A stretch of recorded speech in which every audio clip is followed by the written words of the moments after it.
Hello, family, friends, people I don't know yet. Today I'm doing a video on my story, my life, a little bit during, after the fire that claimed the lives of my 3 children and my aunt. Before I start my video, I want to start out by giving a disclaimer. Everything in this video and any other future video that I post is only for inspirational and for educational purposes only. Anything that I say about somebody else is allegedly because they're not on here to tell you themselves. So I will not be using names or giving in depth about anything or any situation other than myself and where I've been and how I've got through all of these situations to be here to tell you this story today, to be a saved individual who's changed her life, and for those purposes is the reason for these videos that I will be putting out. I'm only here to uplift, to help conquer everyday depression, anger, any situation that anybody's going through. If I can help, I'll be there to help. So let's get into this. I also want to say that these videos, I can't tell you how long they'll be because I'm unpredictable. I might keep going, and some days I might just stop and do another video, depending on how hard it is to tell a story. In the beginning of this story is going to be kind of hard, so I wanted to put all of this out there now so you all know that every time you see a video, I will not be doing this for nothing other than inspirational and educational purposes only. With that being said, let's get into this.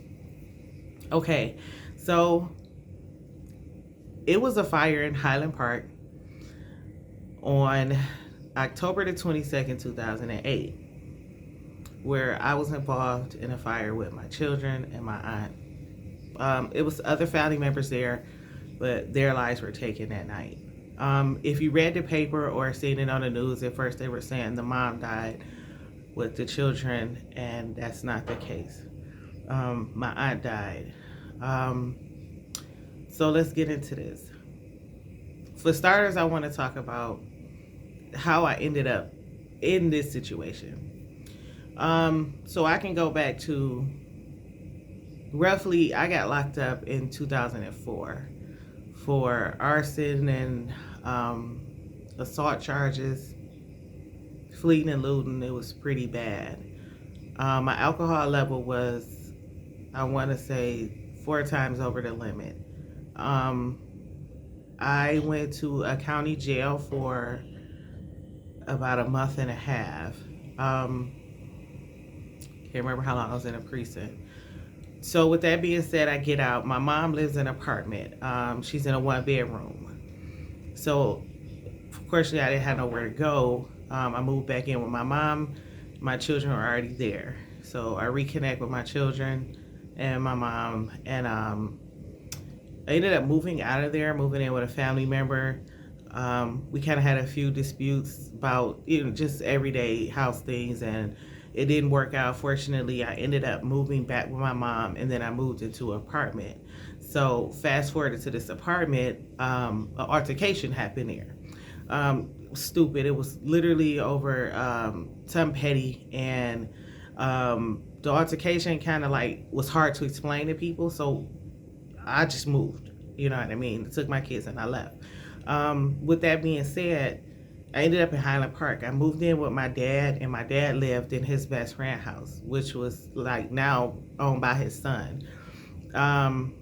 It got uncomfortable there due to the fact that, again, in-house things, I am a runner. I don't like altercations. I don't, I'm the type to say what I got to say sometime, and then I'll just leave. So that's what I did. I moved out, moved into another family member house, and they were going through, how can I put this, where, the property was a dispute with the property. They ended up getting the property back, but before they did, we all had to move out, and they had to go through the process again.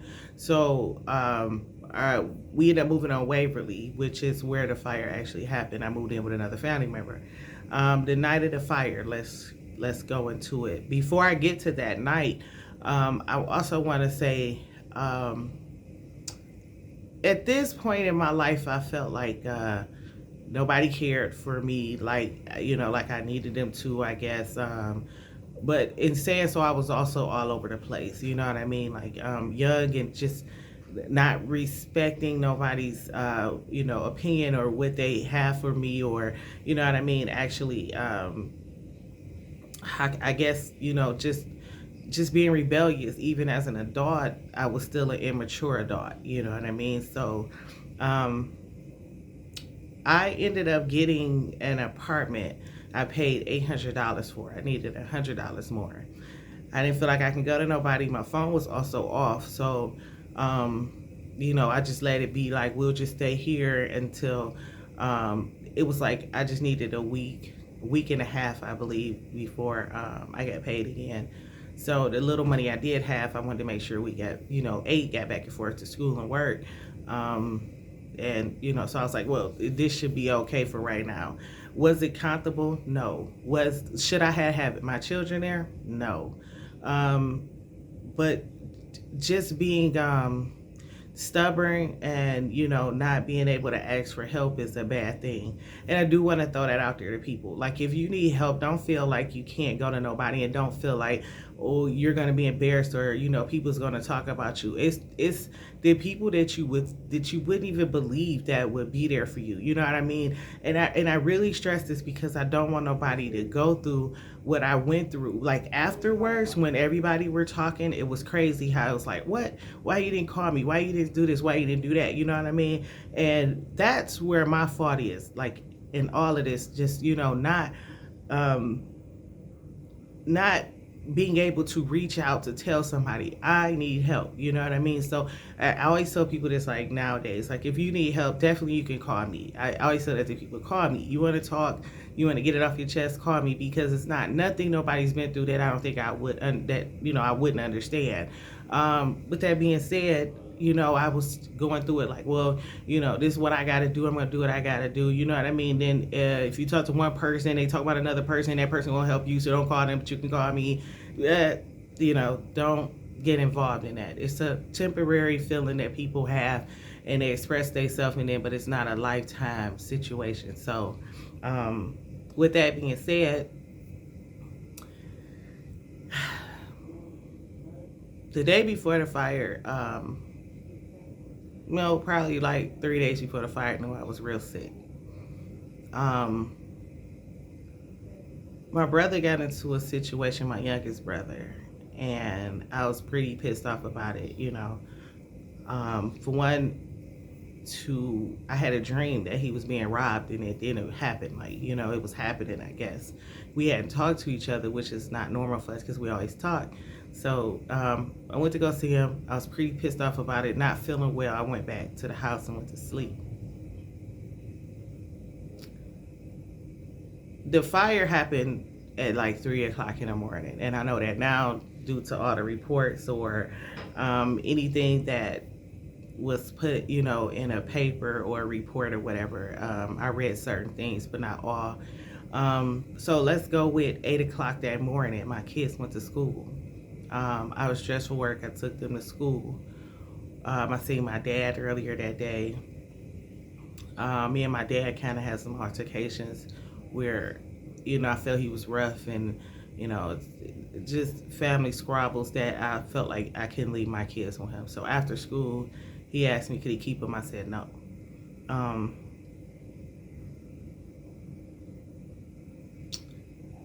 it was inevitable, but I didn't. I ended up leaving. The closer we got to the house, it's like 5 o'clock.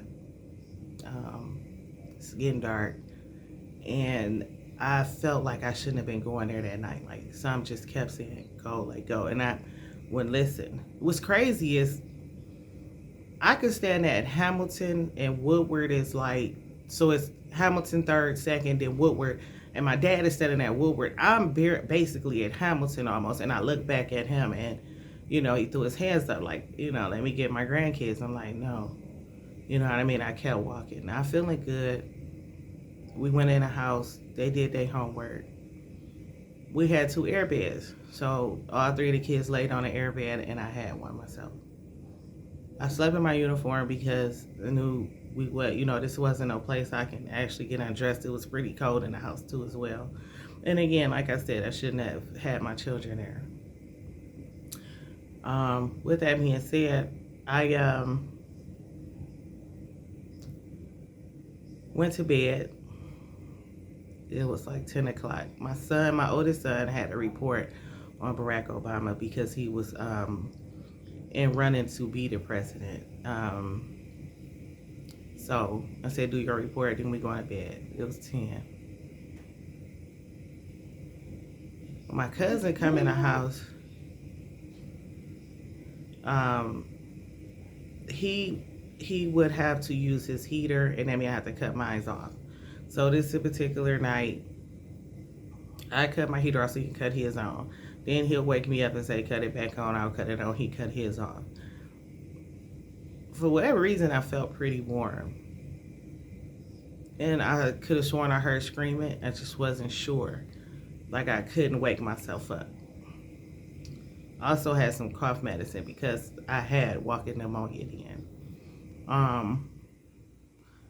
So with that being said, I ended up like shaking it off, going back to sleep. I woke up to screaming and somebody falling down the stairs. As I'm getting up, there is like the plastic melting from the airbed on to my uniform. I'm like, what the, so I tell my kids to get up. They get up to a whole house being on fire, except for 2 rooms.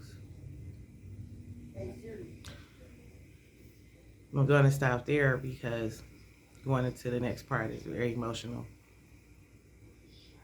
I will continue this later on today.